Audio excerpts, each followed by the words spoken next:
പഠിക്കേണ്ടതുണ്ട്.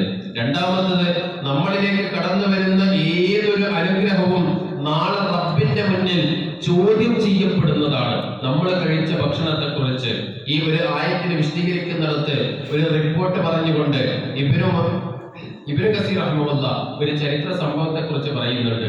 നബി സല്ലല്ലാഹു അലൈഹി വസല്ലമയും അനുചരന്മാരും ഭക്ഷണം കഴിക്കാനില്ലാത്തൊരു സാഹചര്യത്തിൽ വീട്ടിൽ നിന്നിറങ്ങി, കിടന്നിട്ട് ഉറക്കം വരാനിട്ട് വീട്ടിൽ നിന്നിറങ്ങി പുറത്തോട്ട് ഇറങ്ങി വന്ന് ഒരു സ്വഹാബിയുടെ വീട്ടിൽ പോയിട്ട് ഒരു കുല കാരക്ക 3 പേര് പങ്കിട്ടെടുത്ത് കഴിച്ച് തിരിച്ചു പോകുന്ന സമയത്ത് ഉമർ റളിയല്ലാഹു അൻഹുവിനോട് നബി സല്ലല്ലാഹു അലൈഹി വസല്ലം പറയുന്ന കാര്യം, ഈ അനുഗ്രഹത്തെ കുറിച്ച് നാളെ ചോദിക്കട്ടോന്നാണ്. ഏതാ അനുഗ്രഹം എന്ന് പറയുന്നത്? വളരെ ഒരു അത്ഭുതത്തോട് കൂടിയിട്ട് ചോദിക്കുന്നുണ്ട്, ഏതാ പ്രവാചകന്റെ അനുഗ്രഹം? ആ റിപ്പോർട്ടിനോട് ചേർന്ന് മറ്റൊരു റിപ്പോർട്ടിൽ പറയുന്നുണ്ട്, വീട്ടിൽ നിറങ്ങുമ്പോൾ നിനക്ക് വിശപ്പുണ്ട്, ഇപ്പൊ പോകുമ്പോ നിനക്ക് വിശപ്പ് കുറച്ചൊന്ന് ശമിച്ചിട്ടുണ്ടല്ലോ, അതൊരു അനുഗ്രഹമാണ്. എന്താ അവർ കഴിച്ചതെന്ന് അറിയോ? ഒരു കാരക്കയാണ്. 3 പേര് പങ്കിട്ടെടുത്ത് കഴിച്ചതാണ്. കൂടെ കിട്ടിയത് കുറച്ച് വെള്ളമാണ്. നല്ല സുഭിക്ഷമായ ഭക്ഷണമൊന്നല്ല. പക്ഷെ ആ ഭക്ഷണം കിട്ടിയിട്ട് പോലും റസൂലുള്ളാഹി സ്വല്ലല്ലാഹു അലൈഹി വസല്ലം പറഞ്ഞു, ഇതൊരു അനുഗ്രഹമാണ്. ആ അനുഗ്രഹത്തെ കുറിച്ച് കൃത്യമായ ചോദ്യങ്ങൾ ഉണ്ടാകും. അതുകൊണ്ട് തന്നെ പ്രകൃതി വിഭവങ്ങൾ ഉപയോഗിക്കുന്ന സമയത്ത് ഒന്ന് നമ്മൾ മനസ്സിലാക്കേണ്ടത്, നമ്മളുടെ ജീവിതത്തിൽ നമ്മൾക്ക് അല്ലാഹു സുബ്ഹാനഹു വ തആല നൽകിയിട്ടുള്ള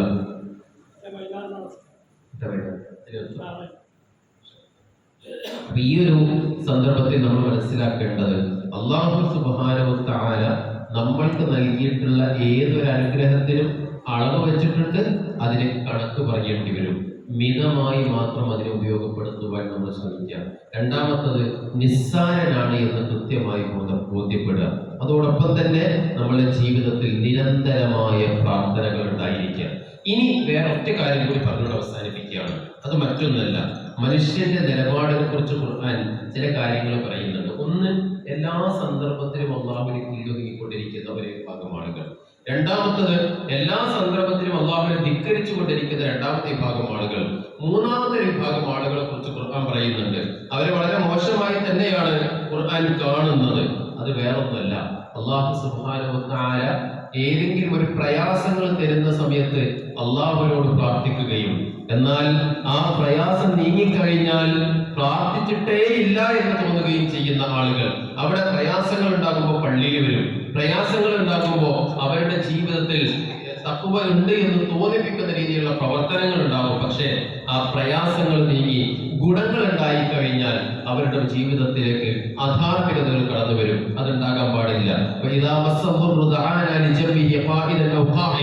അള്ളാഹു പറഞ്ഞിട്ടുള്ളതാണ്, ഒരു മനുഷ്യന് പ്രയാസം ഉണ്ടായി കഴിഞ്ഞാൽ അവനെന്ത് ചെയ്യും? ഇരുന്നും നിന്നും കിടന്നോ അള്ളാഹുവിനോട് പ്രാർത്ഥിക്കും. അത് നീങ്ങിക്കഴിഞ്ഞാലോ അങ്ങനെ പ്രാർത്ഥിച്ചിട്ടേ ഇല്ല എന്നുള്ളൊരു തോന്നലിൽ അവരെങ്ങനെ ജീവിച്ചു പോകുന്ന സാഹചര്യങ്ങൾ ഉണ്ടാകും.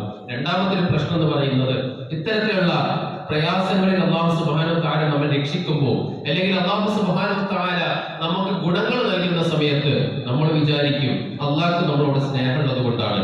എല്ലാം പറയുന്നുണ്ടല്ലോ പരിശുദ്ധ ഖുർആൻ. അല്ലാഹു സുബ്ഹാനഹു വ തആല അമ്മൽ ഇൻസാനി ഇദാ മബ്തലാഹു റബ്ബുഹു ഫഅക്രമഹു വനഅമഹു ഫയഖൂലു റബ്ബി അക്രമൻ. ഒരുപാട് അനുഗ്രഹങ്ങൾ നൽകും, ഒരുപാട് സുഖങ്ങൾ നൽകും. ആ മനുഷ്യൻ വിശ്വസിക്കും, അല്ലാഹു സുബ്ഹാനഹു വ തആല എന്നെ ആദരിച്ചിട്ടുണ്ട്, വലിയ വീടുണ്ട്, പറമ്പുണ്ട്, സൗകര്യങ്ങളുണ്ട്, നല്ല ജോലിയുണ്ട്.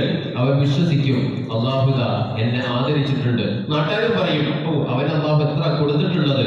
എന്നാൽ അതോട് ചേർന്ന് തന്നെ പിന്നീട് ഖുർആൻ പറയുന്നുണ്ട്, വഅമൽ ഇൻസാനി ഇദാ മബ്തലാഹു ഫഖദറ അലൈഹി റിസ്ഖഹു ഫയഖൂലു റബ്ബി അഹാനൻ.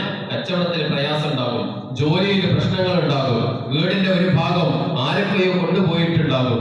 ആ സന്ദർഭത്തിൽ ആ മനുഷ്യൻ പറയും, അള്ളാഹുവിനോട് ഇഷ്ടമൊക്കെ പോയി എന്നാ തോന്നുന്നത്, അള്ളാഹു എല്ലാം തന്നെ പ്രയാസപ്പെടുത്തുന്നുണ്ട്. നാട്ടുകാരും പറയും, അതാ ഇപ്പൊ അവന്റെ എല്ലാ സമ്പത്തും പോയിട്ടുണ്ട്, അള്ളാഹു അവരോടുള്ള ഇഷ്ടം പറഞ്ഞിട്ടുണ്ട്. എന്നിട്ട് ഖുർആൻ പറയുന്നുണ്ട്, കല്ല, അങ്ങനെ ഒന്നല്ലോ കാര്യങ്ങള്. നിങ്ങൾ വിശ്വസിക്കുന്നത് പോലെയല്ല കാര്യങ്ങള്. പ്രയാസങ്ങൾ നൽകിക്കൊണ്ട് മാത്രമല്ല അള്ളാഹു പരീക്ഷിക്കുക, മറിച്ച് സുഖങ്ങൾ നൽകിക്കൊണ്ട് പരീക്ഷിക്കും.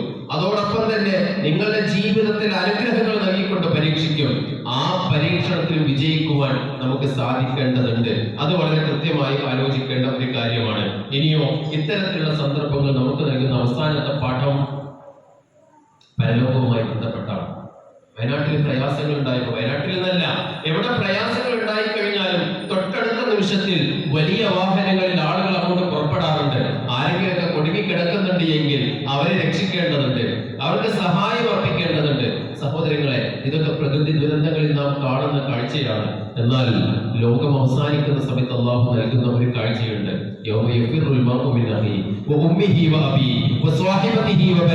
മറ്റാർക്കോ വേണ്ടി ഓടിയിട്ടുണ്ടായിരുന്ന ഈ മനുഷ്യർ ഈ ദുനിയാവ് അവസാനിക്കുന്ന, അതല്ലെങ്കിൽ ലോകാവസാനം സംഭവിക്കുന്ന സന്ദർഭത്തിൽ അവന്റെ സഹോദരങ്ങളിൽ നിന്ന്, ഉമ്മയിൽ നിന്ന്, മക്കളിൽ നിന്ന് ആരൊക്കെയാണോ ഉള്ളത് അവരിൽ നിന്ന് ഓടിയൊളിക്കുന്ന സാഹചര്യങ്ങൾ ഉണ്ടാകും. അവരവന് സ്വന്തം നഫ്സിനെ രക്ഷിക്കുക എന്നുള്ളൊരു ചിന്തയിലേക്ക് കടന്നു പോകും. പരലോകത്ത് അതല്ലെങ്കിൽ ലോകാവസാന സമയത്ത് സംഭവിക്കുവാൻ പോകുന്നതിന്റെ ചെറിയ ഉദാഹരണങ്ങൾ കൂടി അല്ലാഹു സുബ്ഹാനഹു വ തആല ഇത്തരത്തിലുള്ള ദുരന്തങ്ങളിലൂടെ നമുക്ക് കാണിച്ചു തരുന്നുണ്ട്. പലരും ചോദിക്കും, ഭൂമിയൊക്കെ അങ്ങനെയായിട്ട് അവസാനിക്കുമോ, നക്ഷത്രങ്ങളൊക്കെ അങ്ങനെയായിട്ട് തീരുമോ, ഇത്രയധികം പ്രയാസങ്ങളൊക്കെ ഉണ്ടാകുമോ? അതിന്റെ ചെറിയ ചെറിയ ഉദാഹരണങ്ങൾ നമുക്കിതിലൂടെ കാണുവാൻ സാധിക്കുന്നുണ്ട്. സഹോദരങ്ങളെ, അള്ളാഹുവിനെ കീഴൊതുങ്ങിക്കൊണ്ട് ജീവിക്കുക, അതോടൊപ്പം തന്നെ ജീവിതത്തിലെ എല്ലാ സന്ദർഭങ്ങളിലും മിതത്വം ഉണ്ടായിരിക്കുക, നമ്മളുടെ നിസ്സാരതയെ ബോധ്യപ്പെടുക, അതോടൊപ്പം നിരന്തരമായ പ്രാർത്ഥനകൾ ഉണ്ടാവുക. ഇതൊക്കെ തന്നെയാണ് ഇതിനുള്ള പ്രധാനപ്പെട്ട പരിഹാരങ്ങൾ എന്ന് പറയാനുള്ളത്. 3 പരിഹാരങ്ങളും നമ്മുടെ മനസ്സുമായി ബന്ധപ്പെട്ടതാണ്. ഒരു പരിഹാരം നമ്മുടെ പ്രവർത്തനവുമായി ബന്ധപ്പെട്ടതാണ്.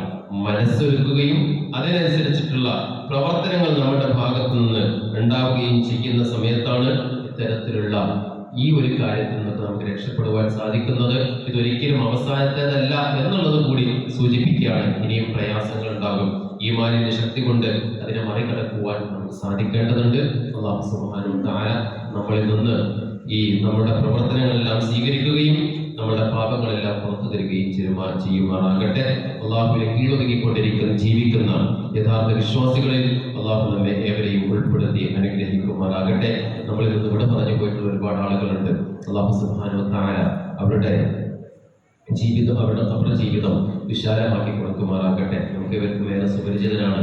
കൊട്ടപ്പുറം സംവാദത്തിന്റെ സംഘാടകൻ കൂടിയായിരുന്നു ബഹുമാന്യനായ കുഞ്ഞിക്കോയ മാസ്റ്റർ. നമുക്കെല്ലാവർക്കും അറിയാവുന്നതാണ്. മർക്കസ്ദാവയുടെ മുൻ മാനേജറായിരുന്നു. ഒരുപാട് കാലത്ത് പ്രയാസപ്പെട്ട് കിടക്കുകയാണ്. ഇന്ന് അദ്ദേഹം മരണപ്പെട്ടിട്ടുള്ള വാർത്തയാണ് കേൾക്കുന്നത്. അല്ലാഹു സുബ്ഹാനഹു വ തആല അദ്ദേഹത്തിന്റെ ഖബറിടം വിശാലമാക്കി കൊടുക്കുമാറാകട്ടെ. പ്രവർത്തനങ്ങളെല്ലാം സ്വീകരിക്കുമാറാകട്ടെ. പാപങ്ങളെല്ലാം പുറക്കുമാറാകട്ടെ. ഒരുപാട് ആളുകൾക്ക് ഹിദായത്ത് കിട്ടിയിട്ടുള്ള ഒരു സംവാദമാണ് കൊട്ടപ്പുറം സംവാദം എന്ന് പറയുന്നത്. അദ്ദേഹം വളരെ കൃത്യമായി അതിൽ മെനക്കെട്ട് ആ കാലഘട്ടത്തിൽ ഉണ്ടായിരുന്ന ഒരുപാട് ആളുകളുണ്ട്. അവരൊക്കെ ഇറങ്ങി പുറപ്പെട്ടതിന്റെ ഭാഗമായി കൊണ്ടാണ് ആ കൊട്ടപ്പുറം സംവാദം നടക്കുന്നത്.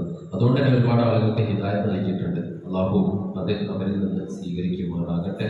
റബ്ബനാ തഖബ്ബൽ മിന്നാ ഇന്നക അൻതസ് സമീഉൽ അലീം വതുബ് അലൈനാ ഇന്നക അൻതത് തവ്വാബുർ റഹീം. ആമീൻ ആമീൻ ബിറഹ്മതിക യാ അർഹമർ റഹീമീൻ.